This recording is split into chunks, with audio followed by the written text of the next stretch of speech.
Eu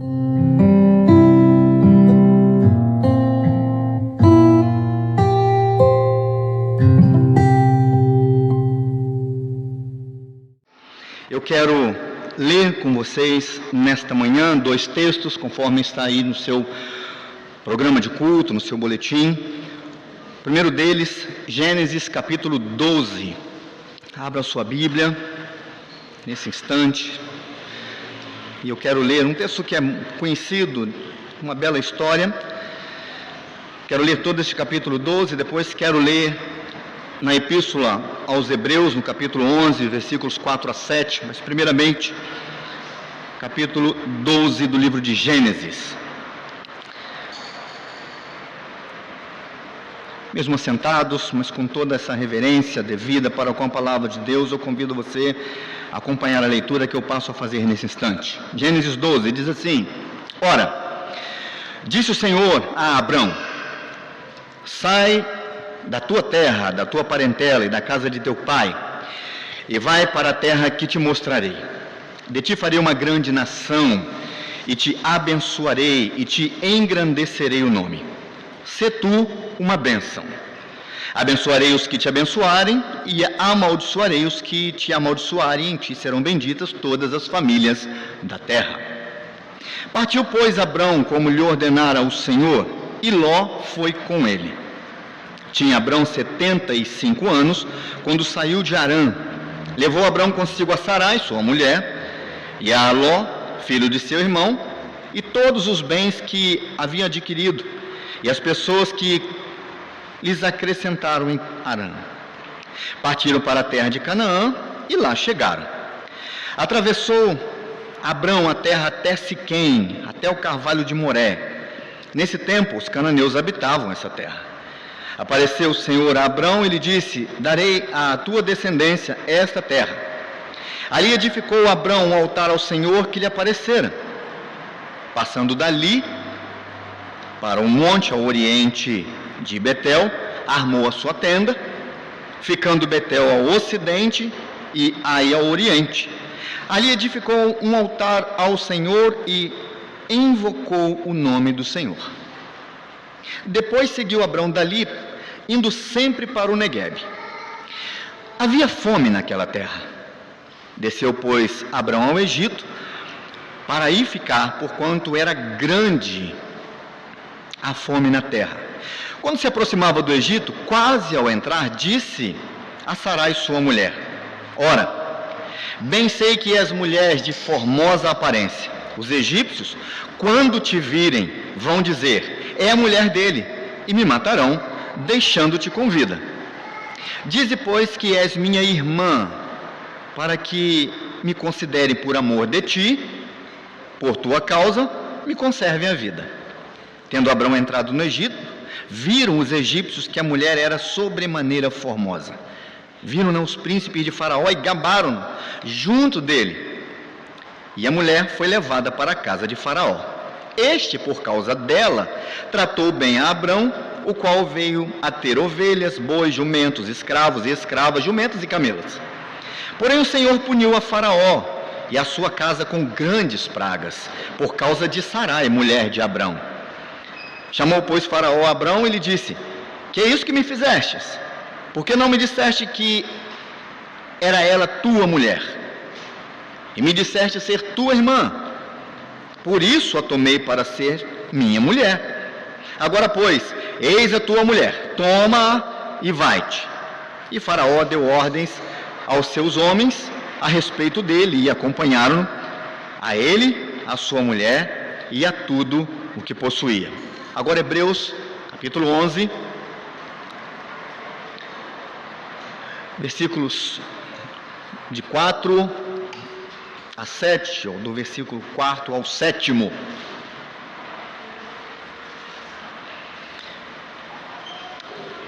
Pela fé, Abel ofereceu a Deus mais excelente sacrifício do que Caim, pelo qual obteve testemunho de ser justo, tendo aprovação de Deus quanto às suas ofertas. Por meio dela, também mesmo depois de morto ainda fala. Pela fé, Enoque foi trasladado para não ver a morte, Não foi achado porque Deus o trasladara, pois antes da sua trasladação obteve testemunho de haver agradado a Deus. De fato, sem fé é impossível agradar a Deus, porquanto é necessário que aquele que se aproxima de Deus creia que Ele existe e que se torna galardoador dos que o buscam.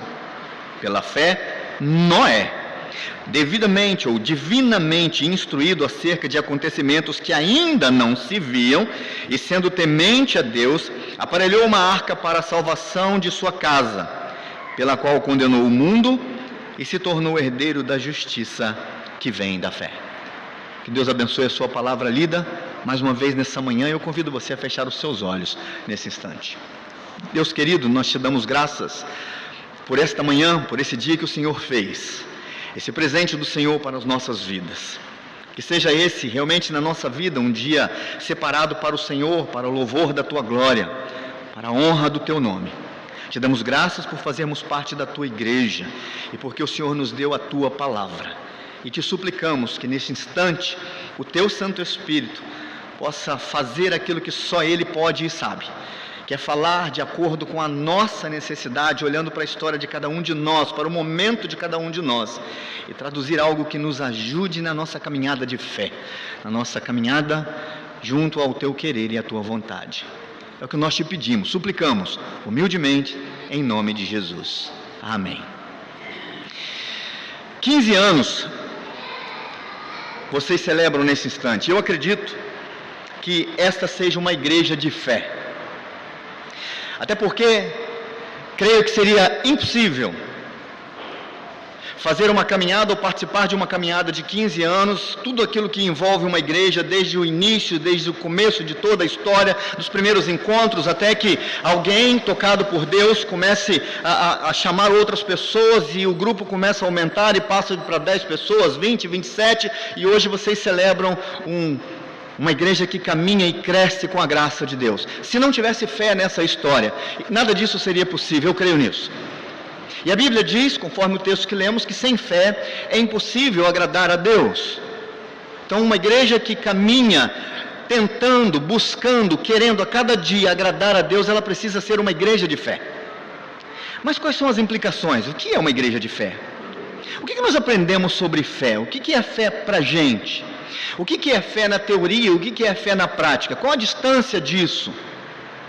Quando, no ano de 2012, fui assumir a Igreja Presbiteriana Central de Campinas, a equipe pastoral, depois de um tempo de estudo, de oração e da própria história do que a igreja vivia naquele momento, decidiu que nós deveríamos pregar uma série sobre fé.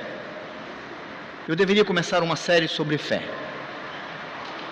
E então, num dos momentos de estudo, no gabinete pastoral, eu me ajoelhei e fiz uma breve oração e dizendo o seguinte para Deus: Senhor, falar sobre fé para mim é fácil. Sei bastante coisa sobre fé.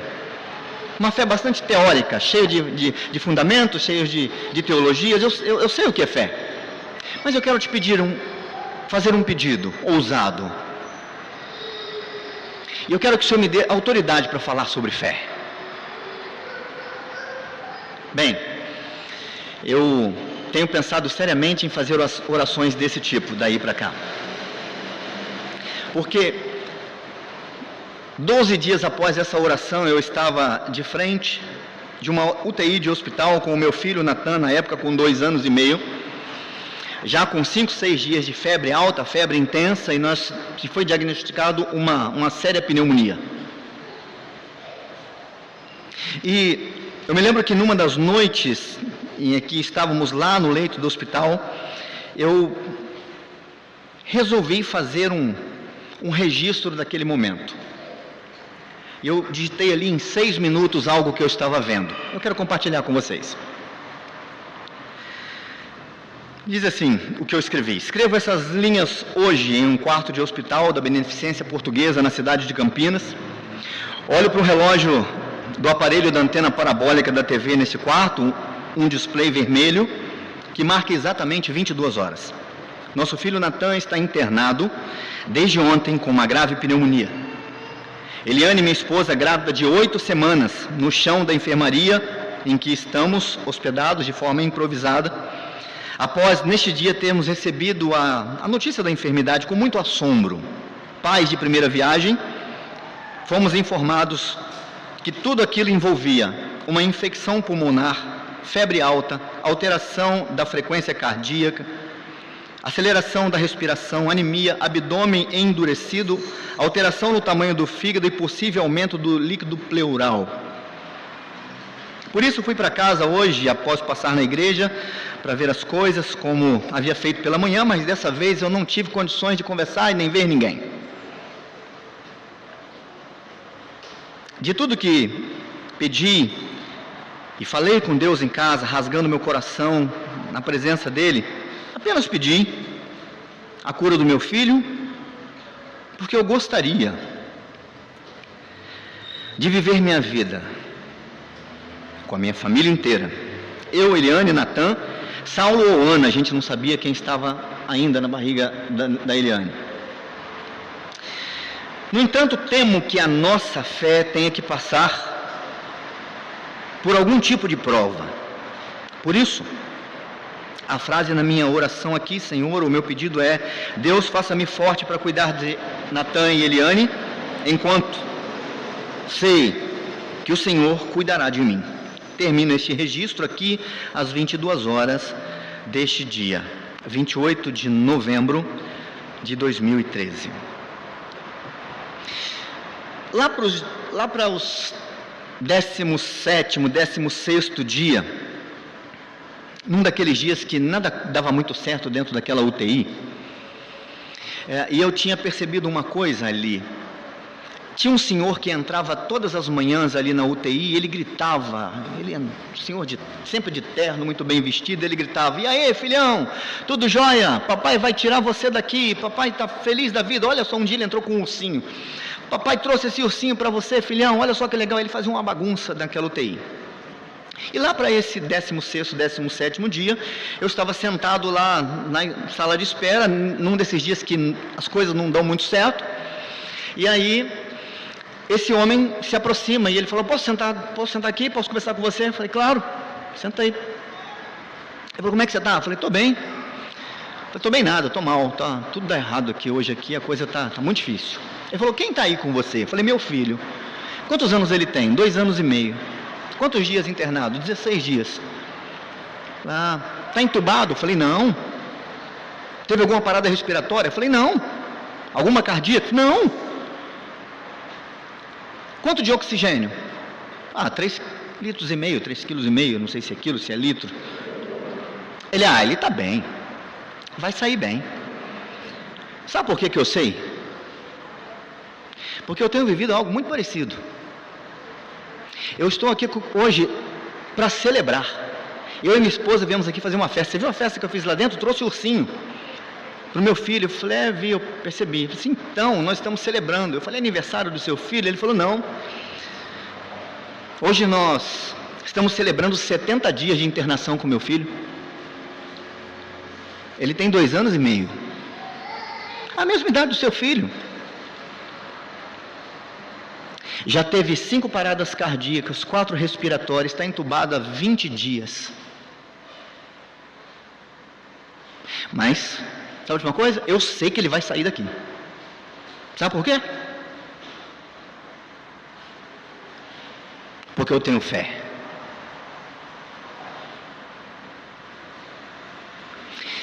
E na hora, eu me lembrei da minha oração. E eu entendi.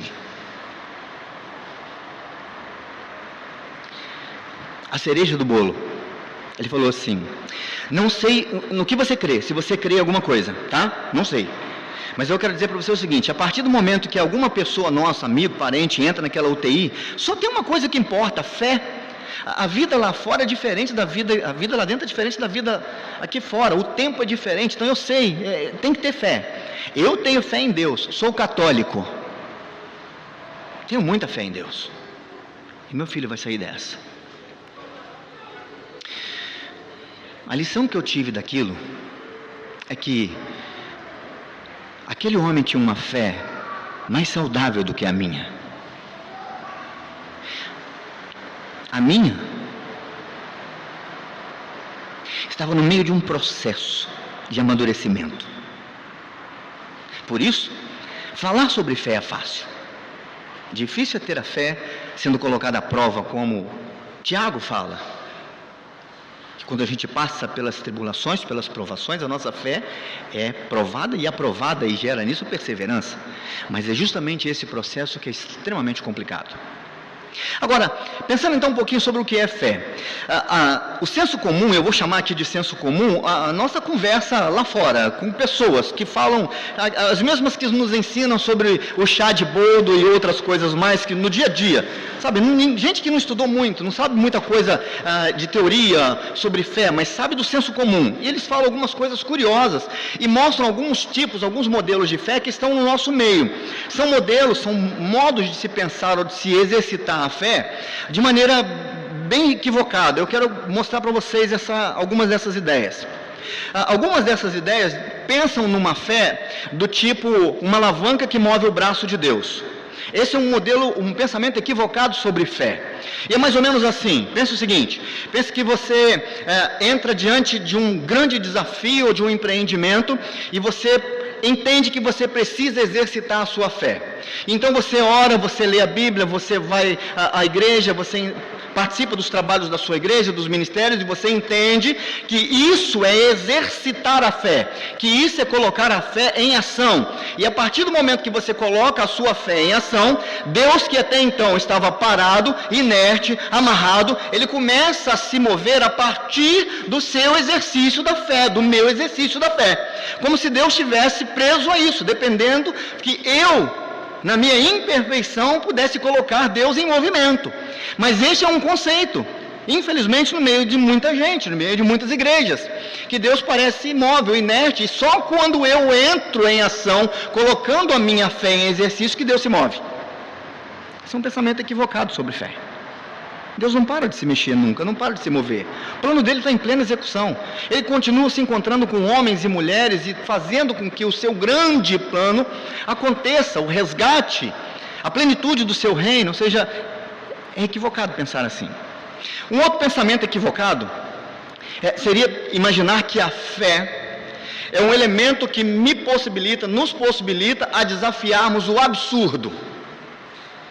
E eu descobri isso assistindo uma entrevista de um líder religioso no nosso país, muito influente. E ele estava sendo entrevistado e a repórter perguntou para ele: escuta, fala para a gente o que é fé. Mas é muito longe você pensar, essa teoria sobre fé que você diz. Fala para a gente de uma maneira prática. E ele deu o seguinte exemplo. Ele falou: imagina que você está andando pela rua e que de repente você olha na calçada por onde você vem e vem 5 Rottweilers ferozes na sua direção. O que você faz? Você para, olha para cima, pensa numa coisa boa, e isso é fé. E não vai te acontecer nada. Sério? Quer dizer que 5 Rottweilers ferozes vêm na sua direção, você para, olha para cima e pensa numa coisa boa, e isso é fé? Também é um pensamento equivocado, mas está no nosso meio. Um líder influente, falando e ensinando sobre fé. Um outro equívoco é pensar que a fé nos possibilita uma experiência de fronteira. É parecido com a primeira que eu falei, mas é mais ou menos assim. De novo, num empreendimento, num planejamento, num desafio, em algo que você vai entrar de cabeça, você se planeja, junta todos os seus recursos, se organiza e vai para cima, e vai realizar, vai fazer. E enquanto você pode, enquanto você consegue, você vai fazendo, vai trabalhando, as coisas vão acontecendo, mas de repente, os recursos começam a ficar escassos e vão indo até acabar. E o planejamento já começa a não dar muito certo, e de repente você percebe que não vai dar certo, que você não vai conseguir ir daqui para lá, então você só foi até aqui. E aí, nesse instante, o que fazemos nessa fé, tipo de experiência de fronteira? Aí eu digo o seguinte: Senhor, olha, até aqui eu consegui vir, vim com os meus recursos, mas daqui para frente, Senhor, eu não consigo mais. Faz o seguinte, Deus, daqui para frente segue o Senhor. E o grande problema desse pensamento sobre fé é, aonde Deus estava quando eu estava usando os meus recursos? Mas infelizmente tem gente que faz assim, luta, e de repente assim, agora não dá, Deus, olha, agora só resta pedir ao Senhor. Já ouviu essa frase? Assim, agora só falta a gente pedir a Deus agora.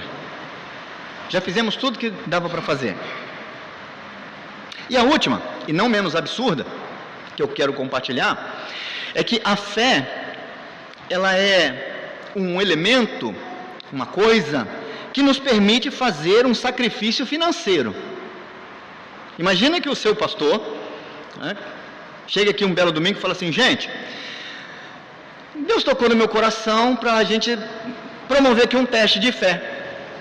Então, para que possamos pensar aqui se a fé que Deus tem produzido em nós seja firme, sólida, eu quero desafiar você a sacrificar o seu dinheiro aqui no altar da igreja. Pega aí o seu dinheiro, traz para cá, coloca aqui, todo o seu dinheiro. Se você estava contando com esse dinheiro para ir embora para casa de ônibus, fique tranquilo, porque é justamente aí que Deus vai trabalhar na sua vida, vai responder se você tem fé. Ou seja, a graça e a misericórdia de Deus será colocado frente a frente com a sua fé. Vamos ver se Deus vai te sustentar, creia nisso, coloca o seu dinheiro aqui. E aí você pode pensar assim, bom, ainda bem que eu não trouxe o dinheiro hoje. E aí o pastor fala assim, e se você não trouxe o dinheiro, não fique preocupado, porque eu trouxe a maquinazinha. Então você pode transferir todo o seu dinheiro para cá, sacrifica isso. Porque Deus vai cobrir todas as suas necessidades, vai pagar todas as suas contas este mês. Ou seja, a fé é um elemento que nos permite fazer algum tipo de sacrifício financeiro. Perceba que isso está no meio da gente. São equívocos, são pensamentos equivocados sobre fé. Eu não estou dizendo que Deus não nos livraria dos 5 Rottweilers. Não estou dizendo isso. Eu não estou dizendo que Deus não intervém nas nossas questões financeiras, que Ele não nos abençoa, que Ele não multiplica o dinheiro, a comida lá dentro do armário. Não estou dizendo isso.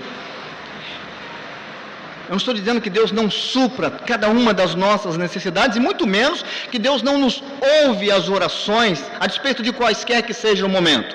O que eu estou dizendo é que fé não é isso, ou pelo menos a fé não serve para isso. Ela não existe para isso.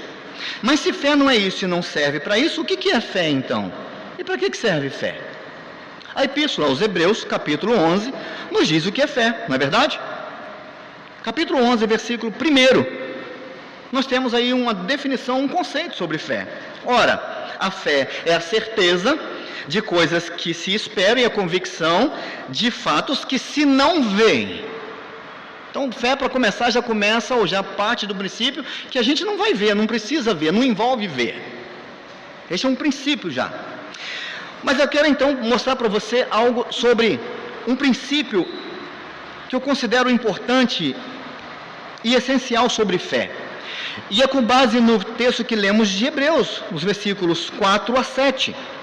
Porque se você olhar aí o versículo 8, nós temos a abertura, o início da galeria dos notáveis da fé, os heróis da fé, todos aqueles, homens, mulheres, povo de Deus, que em algum momento viveram algo extraordinário diante de Deus, em meio a grandes lutas, grandes desafios, mas que se tornaram notáveis da fé. Tem o seu nome aqui na galeria, no hall da fama, digamos assim, do povo de Israel.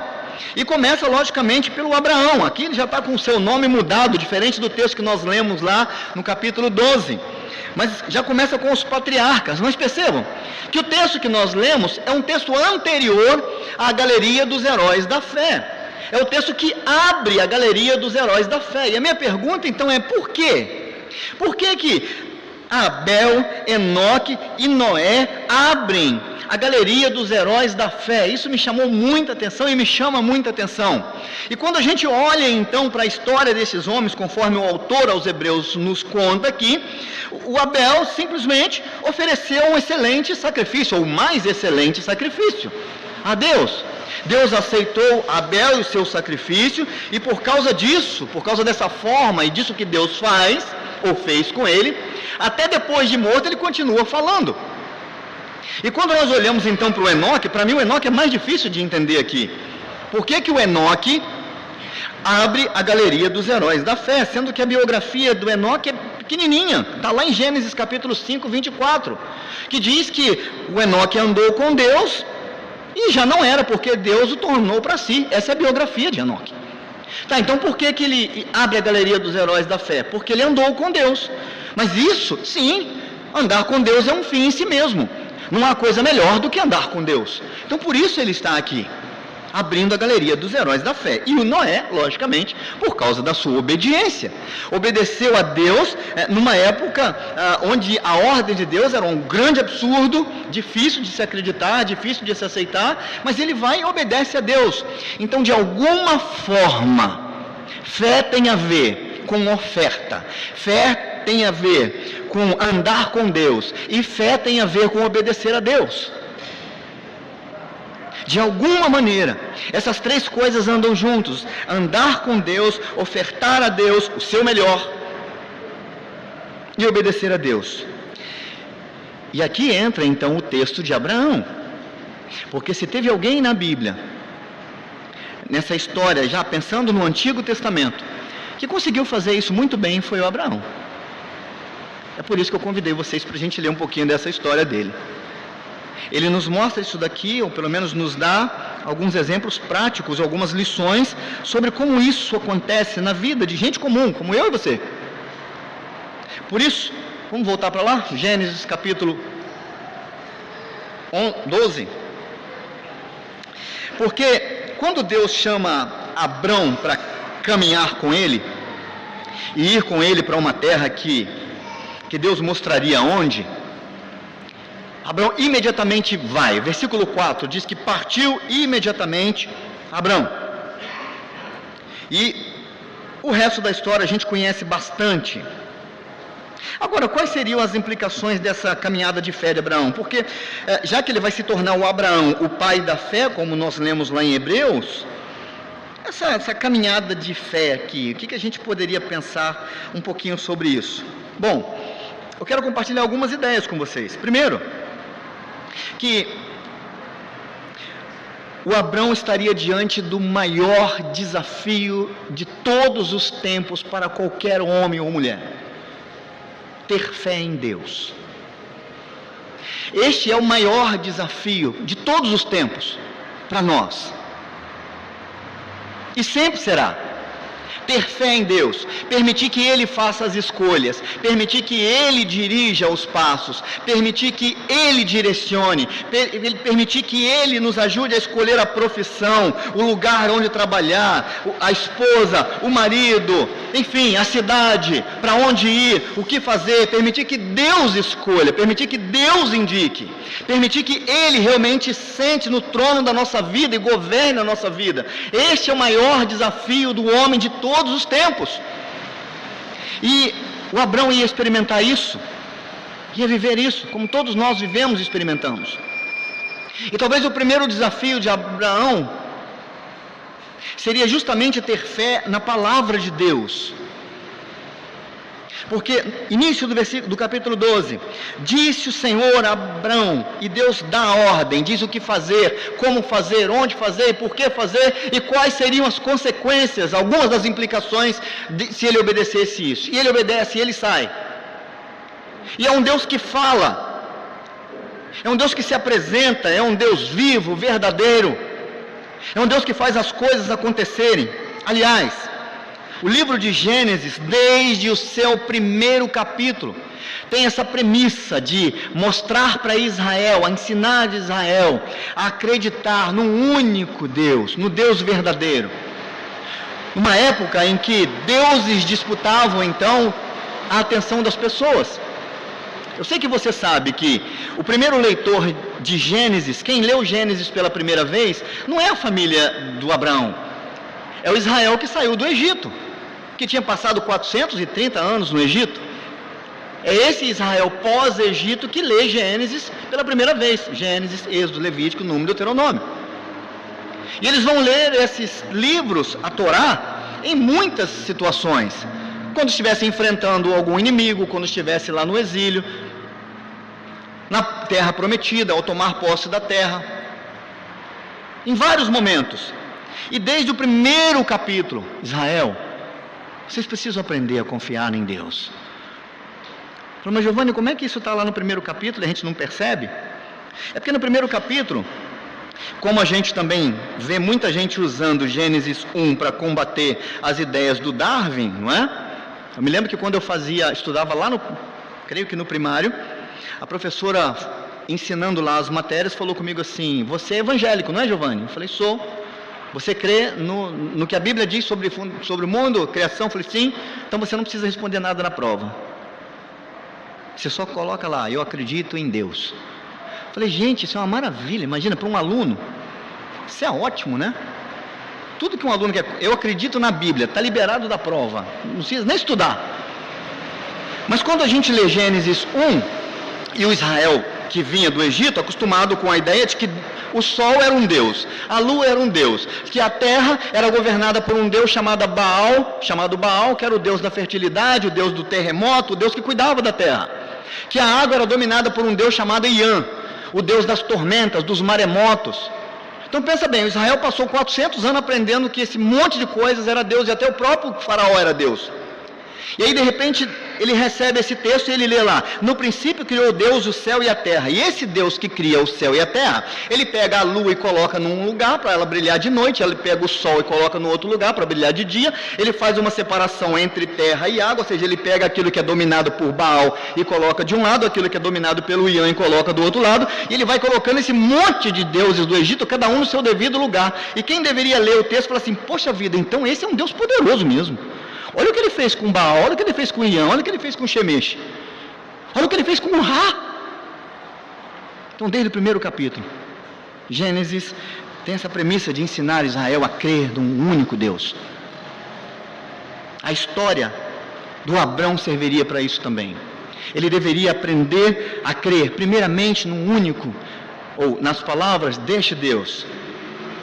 Aquilo que Deus fala, um Deus que fala. Não como esses outros que Israel acostumava e estava muito habilitado para ver, ou a ouvir. E esse é o mesmo Deus que deve ser o único e verdadeiro, apenas Ele deve ser adorado. Essas são as implicações da caminhada de Abraão. Mas existe uma terceira. Porque se você já leu esse texto várias vezes, o versículo 10 destoa dos 9 primeiros versículos.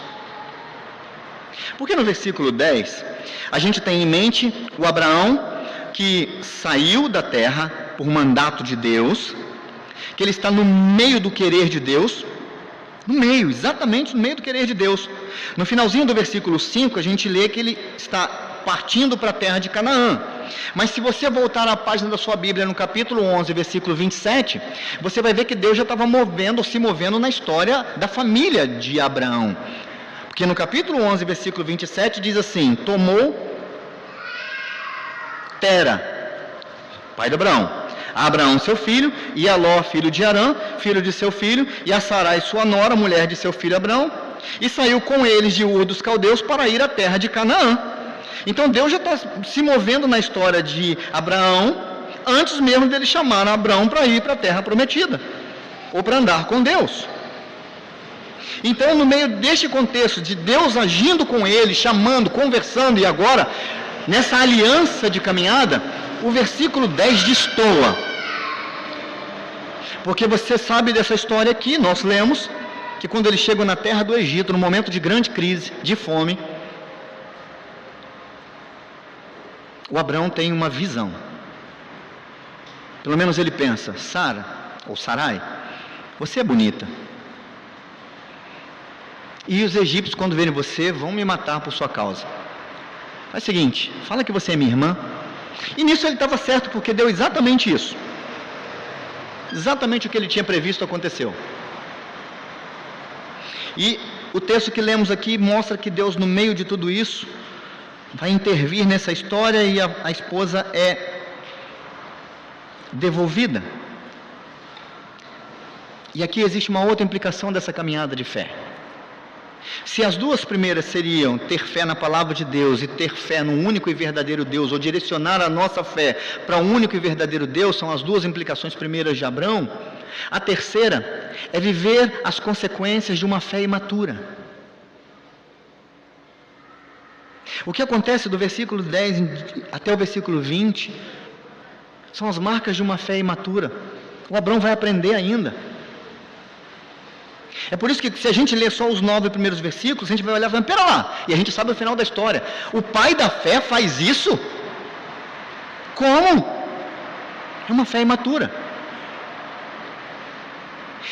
E o que uma fé imatura produz? Uma fé imatura produz ações e comportamentos inadequados para aqueles que seriam comportamentos e ações esperados dos filhos de Deus. Uma fé imatura produz isso. O que nós pensávamos que o Abrão deveria fazer? Acreditar em Deus. Deus falou assim, olha, eu estarei contigo. Eu vou abençoar os que te abençoarem e vou amaldiçoar os que te amaldiçoarem. Estamos juntos nessa.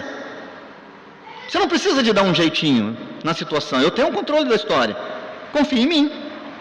Mas ele chega, nesse momento de imaturidade da sua fé, ele tenta resolver isso. Então, uma fé imatura produz uma conduta incompatível com a de um servo de Deus. O ambiente havia fome. Gente, olha só o texto. Frisa que havia fome na terra, versículo 10, e a fome era grande. Vamos pensar o seguinte, tempo de crise, grande crise, enorme crise. E aí, serve aqui para a gente colocar o nosso pensamento em atividade no seguinte sentido, na seguinte direção. Nós também vivemos tempos de grandes crises. Como é que a minha fé está enfrentando tudo isso? Como é que a minha fé tem ajudado a superar tudo isso, a enfrentar tudo isso? Como é que a minha fé, diante da palavra de Deus e diante da minha atitude de ter o único Deus na minha vida, como o Senhor que governa a minha vida, está me ajudando nesse momento de fé? Será que a minha conduta tem sido incompatível também com a de um servo de Deus? O Abrão teme por sua própria vida, mas não pensa na esposa, sendo que a Bíblia diz que o marido tem que amar a sua esposa. Parece que vale aquela máxima que diz que mais vale um covarde vivo do que um herói morto. E às vezes nós temos o hábito de espiritualizar algumas coisas, assim, não, peraí, tudo vontade de Deus. Deus deixou ele escolher. Está treinando esse homem. O desafio maior vem pela frente. Ainda está por vir. É difícil de aceitar, humanamente falando, as ações, as atitudes do Abrão nesse ponto da história. Uma fé imatura produz também uma confiança cega na capacidade humana. Perceba que ele tem toda uma estratégia. Ele tem uma estratégia, ele tem um plano. Ele acha que esse plano vai dar certo. Ele acha que esse plano vai livrar ele da morte, e aparentemente daria certo, mas pensa bem, pensa no que seria, qual seria o futuro do casamento do Abrão se o plano dele dá certo. Ele ia embora para a terra dele, para a caminhada dele lá, com um monte de bens, um monte de coisa, um monte de gado, mas sem a esposa. Teria dado certo o plano? De longe. Porque uma fé imatura produz atitudes incompatíveis com a de servos de Deus e produz também uma confiança cega na nossa capacidade de arquitetar, de planejar, de fazer acordos e concessões tantas vezes. Isso que uma fé imatura produz na gente também. O plano era quase perfeito, ele só não contava com Deus agindo nessa história toda. Uma fé imatura produz atitudes de indiferença para com o destino dos outros. Sempre que eu olho esse texto e pensando na esposa que eu tenho em casa, eu queria imaginar a Sarai olhando no olho do Abrão, na hora que ele faz isso. Ela olhar no olho dele e falar assim, francamente, hein? Faz eu isso com a minha esposa para ver. Não é, Deise? Deise conhece. O Abner está rindo atrás da máscara ali. Pensa você, marido, fazendo alguma coisa parecida e você olhando, olhe no olho da sua esposa quando os homens de Faraó levando a esposa embora. O plano deu certo. E agora? Ele não se preocupa, talvez o personagem que faz isso também na Bíblia é Jonas. que é indiferente ao destino dos ninivitas. Aliás, Jonas é indiferente ao seu próprio destino. Me joga no mar que vai tudo dar certo. Mas uma fé imatura produz atitudes de indiferença para com o destino dos outros.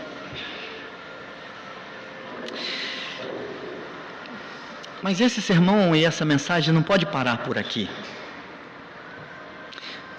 Senão a imagem do Abrão vai ficar muito ruim, não é verdade?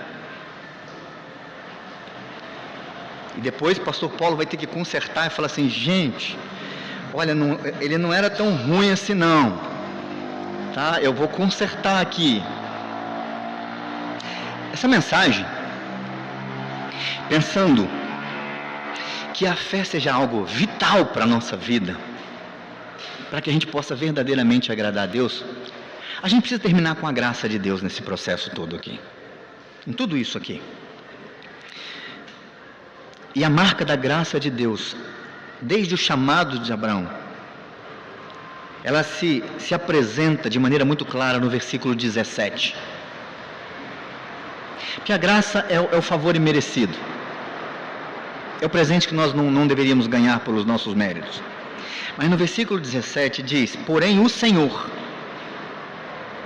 Perceba que depois que Deus chamou, o Abrão segue. E agora Deus surge de novo. Porém o Senhor puniu Faraó e a sua casa com grandes pragas por causa de Sarai, mulher de Abrão. A Bíblia não fala como é que isso aconteceu. Se Deus apareceu, Faraó, fala que Deus puniu, uma ação direta, unilateral. Tudo isso para mostrar e para ensinar para este servo de Deus, para o Abrão, que ele não precisava de dar jeitinhos nessa história, porque tudo estava no controle de Deus. Então eu quero compartilhar com você um princípio que tem me ajudado bastante, muito, em tudo isso, nessa jornada de fé. Enquanto eu acredito que a minha fé esteja em processo de amadurecimento. É a graça de Deus que nos sustenta enquanto a nossa fé amadurece. É a graça de Deus que nos sustenta enquanto a nossa fé está amadurecendo. É por isso que faz sentido o texto de Tiago, dizendo, olha, a fé precisa passar por provas, sim. Deus faz isso para nos aperfeiçoar, para nos tornar íntegros. Então, meu querido irmão, minha querida irmã, nós estamos diante de um grande dilema aqui nessa manhã. Em olhar para a nossa própria vida e pensar se a nossa fé está rumo a uma fé madura, baseada na palavra de Deus, na adoração ao único e verdadeiro Deus, na consciência de que nós estamos num processo de maturidade da fé, ou se nós temos uma fé baseada no senso comum, que fala de tantas coisas, de tantos absurdos, mas que fazem parte da vida de tantas igrejas e de tantas pessoas. E talvez a grande pergunta seja, o que fazer, o que eu tenho que fazer, qual é o meu papel em tudo isso, sabendo que Deus está trabalhando na minha vida, mas eu quero participar disso, porque Deus me chamou para participar do que Ele estava fazendo. Deus nos chamou para participarmos do que Ele resolveu fazer nesta terra, nesta cidade, nesta igreja. E para você que deseja fazer parte de uma igreja de fé, eu sei que isso está em foco. Eu creio que se você deseja fazer isso, fazer parte disso, e deseja contribuir, fazer a sua parte, enquanto Deus te sustenta, nos sustenta com a sua graça, nesse processo de maturidade da fé, eu desafio você a fazer como Abel, e oferecer tudo a Deus. Tudo. O controle da sua vida. A próxima decisão. O próximo passo. A próxima vez que vai abrir a boca para adorar a Deus, para falar com Deus. O próximo encontro com alguém que precisa de ouvir, a entregar a sua própria vida e dizer, Senhor, é sua. Então oferte, entregue tudo a Deus. Entregue o seu melhor a Deus. Não se contente com os pouquinhos. Não viva a vida cristã só a partir dos domingos. Eu sei que muito provavelmente o seu pastor tem falado com vocês que uma igreja engajada na missão entende que aquilo que ela faz durante a semana é muito mais importante do que aquilo que ela faz no domingo. Então, se você quer contribuir, fazer realmente parte desse processo todo de Deus, no que diz respeito ao seu papel, faça como Abel, entregue tudo a Deus. Faça como Enoque e ande com Deus. Procure andar com Deus. Queira andar com Deus, ao lado de Deus, amparado por Deus. Queira, mas faça também como Noé e obedeça a Deus.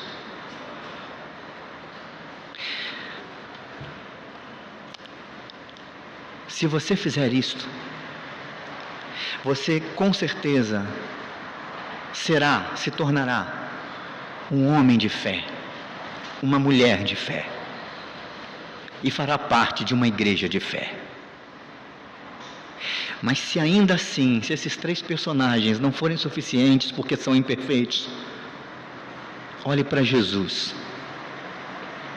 Porque se tem alguém que entende e sabe sobre obediência, sobre oferta verdadeira, sobre ofertar o seu melhor, sobre se ofertar, é Jesus Cristo, que se entregou, que se ofertou para que eu e você tivéssemos o exemplo dele, mas que tivéssemos a porta aberta, para que hoje, neste dia, saibamos que a possibilidade de ofertarmos o nosso melhor a Deus é real, porque ele fez isso primeiro por nós. Falar que Jesus andou com Deus, Jesus é o próprio Deus, mas sendo ele o próprio Deus, o seu nome é Emanuel, porque ele está conosco, ele quer andar com você. E ainda bem que ele tem andado conosco, em meio a tudo que está ao nosso redor. Ah, se não fosse Jesus no meio de nós. Mas é em Jesus que nós vemos sobre a obediência, no alto grau, mais perfeito grau de obediência. Obedeceu ao Pai até o fim, a ponto de compreender que a sua comida e que a sua bebida era fazer a vontade do Pai.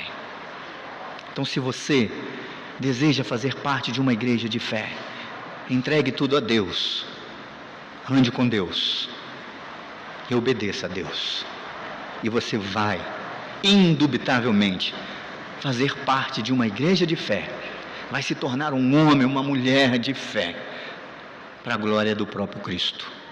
Que Ele nos abençoe. Amém. Eu quero orar com você e por você, nesse instante. Quero convidar você a olhar para dentro de você mesmo e pensar na sua própria fé. Como anda a sua fé? O que tem moldado a sua fé? Como a sua fé te ajudou a suportar todas essas provas, estes momentos que temos vivido? Vamos orar. Amado e querido Deus, precisamos olhar para Jesus em todos os momentos das nossas vidas. No dia de hoje também, isso não é diferente, porque queremos te agradar, e sem fé é impossível agradarmos a ti, e Jesus é o autor e consumador da nossa fé. É nele que a nossa fé nasce e se desenvolve e é provada, passada pelo fogo, aperfeiçoada, para que toda a glória desse processo inteiro seja do Senhor. Eu quero pedir a Deus pelos meus irmãos e irmãs aqui nesta manhã, que lutam, que se colocam diante do Senhor no exercício da sua fé, pedindo a cada dia, buscando na tua palavra, buscando do Senhor fortalecimento para a sua fé, fortalecimento na caminhada cristã. Deus não permita, Deus, que as adversidades, que os desafios, que os obstáculos e nem mesmo que as ações do inimigo venham esmorecer a nossa fé.